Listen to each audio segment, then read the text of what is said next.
and I'd like to introduce Justin Walsh, dairy farmer from Jasper's Brush. Just a little quick bit of background that's not in the official bio on Justin.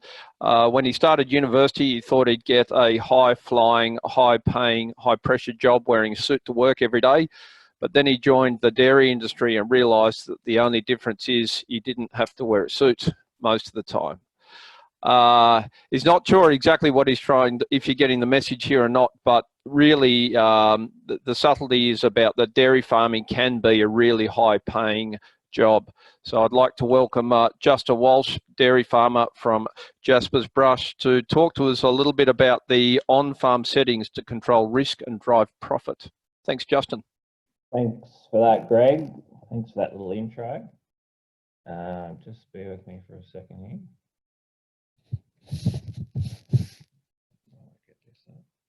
Right. So, good morning, everyone. So, what we're going to do now is I'm going to try and sort of piece together what we've learnt from Bill and Sheena and bring that down to what that might look like on a farm level and how our farm business has sort of adapted over the time to meet those challenges that have already been discussed. So here, for anyone who doesn't know, this picture of me and my two bosses, yes, and we're milking 280 cows at Jasper's Brush, which is between Berry and Nowra on the south coast of New South Wales. So I won't spend too much time on these slides here because we want to get to the fun stuff at the end. But basically, this is a bit of a background into how we've got to where we are. I've finished a degree at Sydney Uni. Went back share farming on the farm. It's sort of pretend share farming. I was really just a wage earner, but it was called share farming, which was a good decision at the time.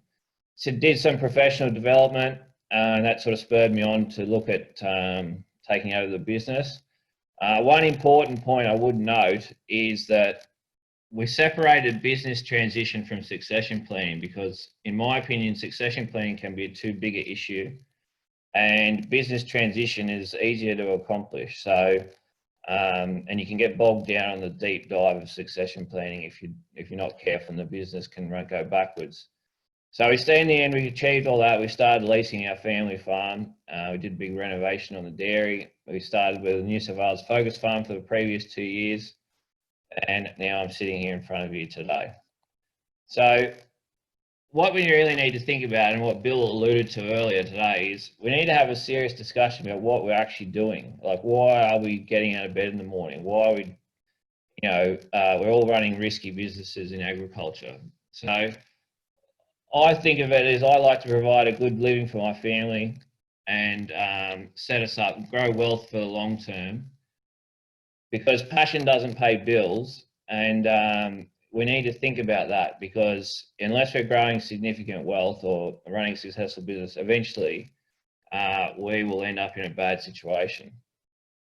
So to get that right is we have to establish the big settings of what the business is going to look like. And so we need to sometimes step back and have a look at what we're doing and then set around these big settings, because to me, it's not really important what the minor settings of the business are if these are incorrect. Now, our goal here is we want to make at least, well, the dairy plan suggests we need to make $1.50 EBIT per year to run a long-term successful business. Now, we want to do better than that. We're aiming for $2. Now, there's a lot of research that shows $1.50 is a good target. And if you think about the New South Wales Dairy Farm Monitor Project, not once in its history has the average farm reached that $1.50 threshold. So that's a very concerning trend. And I think we need to step back. There's some farms that could benefit from looking at these big questions. But what we really need to look at is we have to be very specific about the questions we're asking and then finding good data to answer them. There's no point us sitting here doing pub talk about what the real answers to these questions are, because we're only going to end up again in the wrong situation. So to answer these questions, we can break them down, and they can't be answered one after the other. You really need to consider all four of these questions at the same time, because they're all intertwined and they all work in together. So if we look at the first question is, what are we actually going to feed these cows? Because we need to work out a system that's going to maximize profit and obviously control risk. So we've got a few questions, because every time we look at the cows every day, they actually need something to chew on. They can't actually just eat concentrate all day. So we've got a few options here, and I'll just change this so we can see what we're doing here. So as you can see here, I've got 3 different rations. Now this is a very, very simplistic slide just to show my point here, that we've got a ration here, A, which is all pasture, all homegrown silage, and all imported fodder. In this case, it's hay. So what we've got here is some prices, and these are real prices. These aren't plucked out of the air. That's really what our pasture cost last year, $120 a tonne dry matter, that's expensive. Normally it might be slightly under that. That's a real cost of silage. That's what it really costs us to make silage. Now we make round bale silage. So the pit silage people who adamantly tell me they can do it much cheaper, well, you can take a few dollars off this figure if you like. And this was the price of hay. This figure came out of the DFMP data. Our price of hay was slightly higher because we tend to buy higher quality hay. So what we can do here is we can split this graph here, because we can see that all the rations contain the same amount of concentrate. So we don't need to worry about what's above the line here. So if we look below the line, we can clearly see that the pasture ration is the cheapest. Now, what that means is because we're on the same farm, our margin is going to be higher, and we also invite risk as we move across the graph this way. So now keep in mind that I'm actually giving silage and this fodder a free kick here, because this isn't actually the real cost. All we've got here is round bales sitting in a paddock, and all that's happened here is a truck's turned up at our farm. I haven't even included the cost of feeding it out. And then the other thing is, then some wise person will tell me that you can't just put it on the ground, you have to build a feed pad to feed it, otherwise you'll waste too much. So this is just an example, but I'm just trying to say that it's very obvious that pasture is our best solution for this problem here.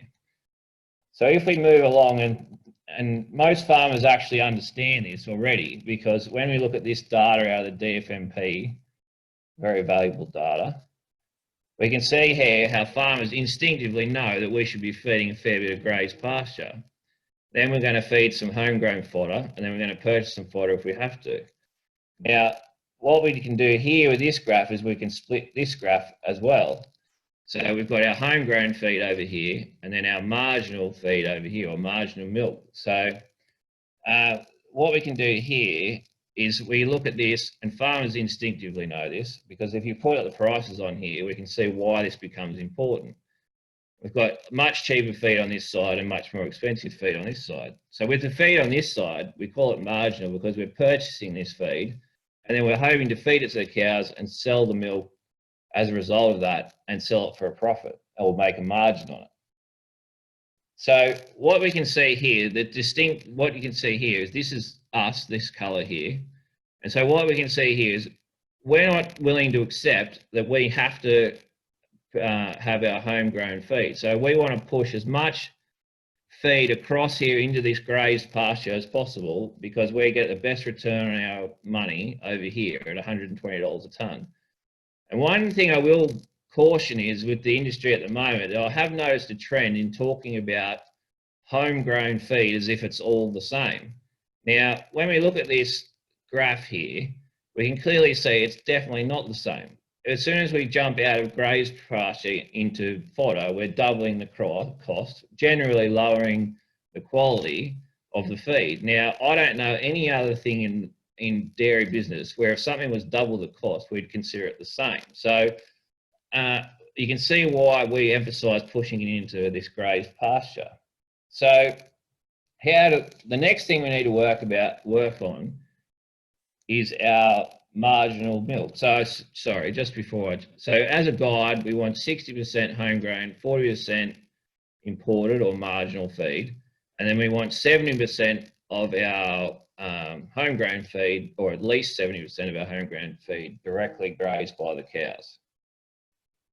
So the next thing we need to look at, so we've established we're going to feed the cows some pasture as much as we possibly can. So the next thing we're going to look at is our marginal milk. So this is the milk that hopefully is coming from concentrate. And to do this, we need to look at our marginal response curve, our good friend down here. So most people will be familiar with this, but basically we're saying as the level of input increases, the marginal response decreases.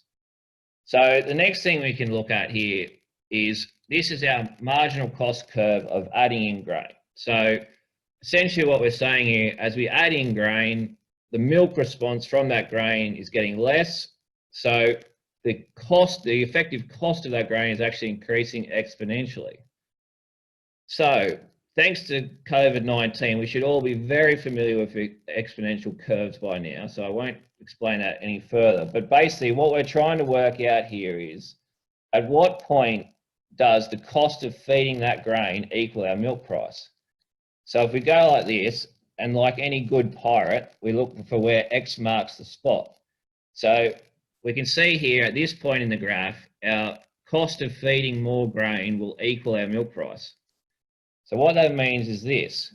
So this gives us here, this is our profitable range. If we're feeding grain underneath this point here, at any point along here in this graph, we'll be profitable. And then once we go past that point, the extra kilos of grain we're feeding is actually unprofitable. So our marginal response is our marginal cost of that grain, I should say, is too high. Now, you can instinctively tell where farmers are on this graph when you speak to them, because generally speaking, a farmer that talks about how many litres his cows are doing will be somewhere up here. And then someone who wants to talk to you about how low their cost of production are will be somewhere here. Now, the problem is that some people will trying to avoid where this point is, or avoid getting this point incorrect, by not wanting to feed grain at all or very low levels. But the problem is that with that is we're leaving this money here on the table. So it's an important concept to understand, because this farm down here and this farm up here are equally risky, but for totally different reasons. And you'll see on this graph, I've deliberately left off actual figures, because it's not the actual figures that's really important in this graph, it's the concept of what's going on. So, because what happens is, this X point here is actually a moving target. So what you can see is, if our milk price changes, the level of concentrate that we should feed for optimal response changes with it. So if we look at that again, so what's happened here, if, for example, and these are only examples, if this was $6 a kilo, $7 a kilo, and $8 a kilo, you can actually see the level of concentrate increases, but not at the same rate. And now I apologize for my graph. I would have liked to have had that back in here. But basically, for example, this could be 6 kilos, then 7 kilos, but this would not be 8 kilos. This would be somewhere around the 7.8 kilos. So you can understand why this concept, or what's going on here with our grain feeding, can be difficult. So the next thing we need to understand, we need just to add another layer of complexity to this, is that when we change our feed price, or our milk price to feed price ratio, so what I mean by that is, if we're let's say our milk price is $7 and our feed price is $350 a tonne, well, we've got 700 cents and 350 cents, so we've got a 2-to-1 ratio of our milk price. Well, when those prices change, it will actually affect the slope of the curve. So as we can see here, when we have a low milk price to feed price ratio, or stale cows, i.e. we're getting not as good a response out of our cows for the kilo of grain, it will actually change where the slope of the curve. So we've actually now changed where we should be feeding our optimal level of concentrate. And the reverse is true as well. If we want to feed, if the price of grain is cheap relative to our milk price, or we have fresh cows, this will push our curve across here, and we can actually afford to feed a higher level of concentrate. So I know that's a bit of heavy lifting here, and it's can be difficult to understand. Now, the thing is, it's very hard to work out exactly where these points are. So what we often do in our place is we'll actually adjust the level of grain and see what happens. So we might take a kilo off the cows, see what happens with the milk response, or add in a kilo and see what happens. And these things are constantly moving, but it's too important just to forget about altogether, in my opinion, because there's margin to be made in feeding grain in certain instances. Now, sometimes your milk price may be so low and the grain price may be so high there isn't, but that is rarely the case in our situation. So we need to understand this graph very well. So if we move on to our pasture growth curve, which is our second question, this is a graph of our total daily pasture that's available on average. As you can see, we've got a peak here in February, and then we drop down for winter and go up in spring. No surprises there, obviously. So we can break this down into our ryegrass growing season. So this is essentially when we can grow ryegrass, which is obviously what we'd like to feed the cows if we could. So we've got here, what we can see is we've actually got some areas here where we have peak ryegrass, and then obviously in winter we have low growth rates, or lower growth rates, I should say. So that's important to remember. So we've worked that out. So what we can now look at is our calving pattern. How do we actually get cows to calve when we want them to calve? We obviously want them to calve in March and August so that we match up with our pasture growth curve so that we can get the maximum amount of pasture directly grazed into the cows and therefore lower our cost of production. So the last question is stocking rate, which seems to be very tricky for some people to work out, but it's very, very simple. Now, there's two ways to do this. Option one, which is what some farmers do, is they'll guess and then they'll do trial and error for the rest of their lives trying to work out exactly how many cows they should milk. Option two is we can actually work it out. And we need the most valuable bit of farming equipment ever invented, which is a calculator. So what we first need to do now is we need to know how much pasture we're going to grow. So this is our average pasture, which we're going to say we're going to grow 8 tonnes to the hectare, which is not heaps, but we're on a dryland farm and we pays to be slightly conservative with this figure. If you go over the top of this figure, you'll soon get into trouble. So we've got a grazing area of 134 hectares. So what that means is, what we now need to consider is we want 6.3 tonnes of dry matter for each of our cows to reach our target production. So we apply our 60-40 principle that we talked about earlier. We're going to have 60% homegrown, 40% imported. So what that means is we get 60% of 6.3 tonne equals 3.8 tonnes of homegrown feed. We're going to, and then we divide that by our 8 tonnes, which gives us a stocking rate of 2.1 cows per hectare. Multiply that by our hectares, which gives us an ideal stocking rate, ideal cow number of 282 cows. Very simple. Now, so to put that all together, what we've got is our feeding. So we want to direct graze, we're going to feed some concentrate, we'll feed some homegrown fodder, and if we have to, we'll buy some hay. But obviously, we're increasing risk and decreasing margin as we go down this list. So a good little rule of thumb for you is 3 tonnes plus direct graze, 2 tonne of concentrate, and 1 tonne of fodder. Now, those numbers there themselves, the ratio of those numbers is actually more important than the actual numbers, but just as a nice little rule of thumb of something to be thinking about. Now, we answered question 2. We worked out we peak our ryegrass in April and October, so that's obviously when we want to milk some cows. So to do that, we're going to calve in a twice-a-year pattern in March and August, and we're going to do it with 282 cows. So when we put all this together, what do we get? So this is the same graph as we had before. This is our milker numbers across the year, and if we could ever get our repro sorted, we'd actually get a much better dip and peak, but that's coming in the future, hopefully. And then this is what our daily requirements are. So this is our requirements to feed the cows 14 kilos each dry matter pasture. So obviously follows the milker numbers up and down. So if we overlay our pasture growth curve on this, you can see we have a pasture growth curve like that.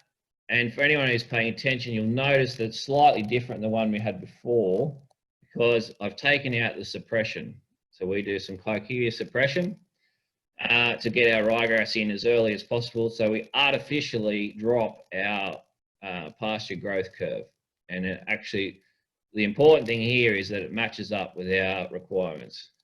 So what you can see is we actually only have this small window here where our requirements exceed our pasture growth curve. Now, I will stress that these are averages, and pasture growth curves can go all over the place. But basically, perfection is the enemy of profit here, but we need to be close. So if closely as we can align this, the less chance we're going to have where we need to feed something other than pasture. So as an example, if you were a year-round calving herd and you had a really high stocking rate, your requirement would look like this. Now, obviously, not many people calve exactly year-round, but this is just an example. What that means is you've got this much bigger gap here where you're going to have to feed the cows something other than pasture. There's next to no chance you're going to be able to graze your cows without feeding silage through this period here. And some people will choose to do that, and that's fine. That's their choice. But we want to say we want to get as much of the cheapest feed into our cows as possible. Now, when we come out this end, this is when obviously we'll be making ryegrass silage when our growth exceeds our requirements and we have a genuine surplus. So what this actually translates into, this is what I'd call our wheel of feed. So we have a high portion of directly grazed feed, and we have some homegrown fodder here, some hay here, and some concentrate.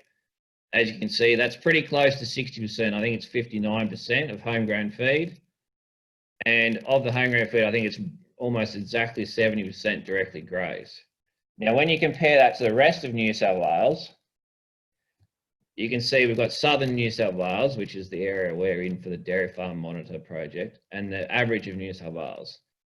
Now, concentrate's roughly the same. We roughly bought similar amounts of hay that year, but the big difference is that we've pushed our fodder, so our homemade silage, into direct grazing. That's the main difference in this graph. Now, and then just to refresh anyone, why that's important is have a look at these prices. So our total feed costs for the year are automatically going to be lower because we're pushing silage into direct grazing. So that's why that becomes important. 1 minute, Justin. Okay, good. So what this all means is you might be sitting there going, yeah, does this all work? So let's have a look at does it work or not.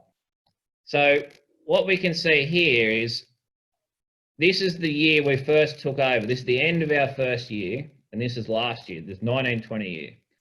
So you can see here the changes we've made. We've upped our stocking rate to the right rate. We've had a 45% increase in total milk solids. Milk solids per cow is up to 570. Now, last year we didn't have a very good summer, so we were below our 8 tonnes, which dropped us under 60% here for our portion of homegrown feed. But we still direct grazed 3 tonnes, so that was pretty good. And we actually direct grazed 87% of the grass that we fed. So we did have a big increase in milk price, 24% over these years, but we did also have a 49% increase in the price of concentrate. So it is lazy to just say that these results are a result of increased milk price. There's more going on here. So, and as you can see, our milk price to concentrate ratio has actually dropped. That tells me I should have fed more grain back here. But so all these things, when Machina talked about costs and cost structures, the importance of labour was stressed. Now, look what's happened to our labour here. We've had a 94% increase in our milk solids per labour unit, and we've almost doubled our cows per labour unit. And then the really exciting part to finish off is these financial figures. We've dropped our cost of production, what's that, about $1.75 or something like that, and we've had a 400% increase in EBIT, and we've taken our EBIT per kilo of milk solids from $1.01 to $3.56, which is something we're very proud of. Now, I will caution we don't have that sort of money sitting in bank accounts around the place. We do service a lot of debt, but overall, I think it's very hard to argue that it's been a positive step or a step in a positive direction. And just finally, I won't go through them, a few acknowledgements there for everyone to have a look at when they see these slides later on. Fantastic, Justin. A massive thank you.